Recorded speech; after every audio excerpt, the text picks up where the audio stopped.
Chapter 6. Now these are the commandments, the statutes, and the judgments which the Lord your God commanded to teach you, that ye might do them in the land whither ye go to possess it, that thou mightest fear the Lord thy God, to keep all his statutes and his commandments, which I command thee, thou and thy son and thy son's sons, all the days of thy life, and that thy days may be prolonged. Hear therefore, O Israel, and observe to do it, that it may be well with thee, and that ye may increase mightily, as the Lord God of thy fathers hath promised thee, in the land that floweth with milk and honey. Hear, O Israel, the Lord our God is one Lord, and thou shalt love the Lord thy God with all thine heart, and with all thy soul, and with all thy might. And these words which I command thee this day shall be in thine heart, and thou shalt teach them diligently unto thy children, and shalt talk of them when thou sittest in thine house, and when thou walkest by the way, and when thou liest down, and when thou risest up. And thou shalt bind them for a sign upon thine hand, and they shall be as frontlets between thine eyes. And thou shalt write them upon the posts of thy house, and on thy gates.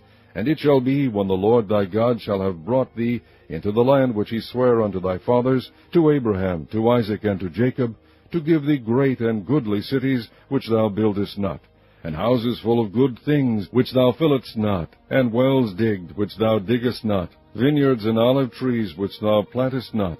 When thou shalt have eaten and be full, then beware lest thou forget the Lord, which brought thee forth out of the land of Egypt, from the house of bondage. Thou shalt fear the Lord thy God, and serve him, and shalt swear by his name. Ye shall not go after other gods, of the gods of the people which are round about you. For the Lord thy God is a jealous God among you, lest the anger of the Lord thy God be kindled against thee, and destroy thee from off the face of the earth. Ye shall not tempt the Lord your God, as ye tempted him in Massah. Ye shall diligently keep the commandments of the Lord your God, and his testimonies, and his statutes, which he hath commanded thee. And thou shalt do that which is right and good in the sight of the Lord, that it may be well with thee, and that thou mayest go in and possess the good land which the Lord sware unto thy fathers, to cast out all thine enemies from before thee, as the Lord hath spoken.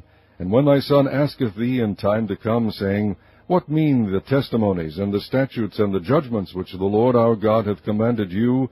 Then thou shalt say unto thy son, We were Pharaoh's bondmen in Egypt, and the Lord brought us out of Egypt with a mighty hand. And the Lord shewed signs and wonders great and sore upon Egypt, upon Pharaoh, and upon all his household, before our eyes. And he brought us out from thence, that he might bring us in, to give us the land which he sware unto our fathers. And the Lord commanded us to do all these statutes, to fear the Lord our God, for our good always, that he might preserve us alive, as it is at this day. And it shall be our righteousness, if we observe to do all these commandments before the Lord our God, as he hath commanded us.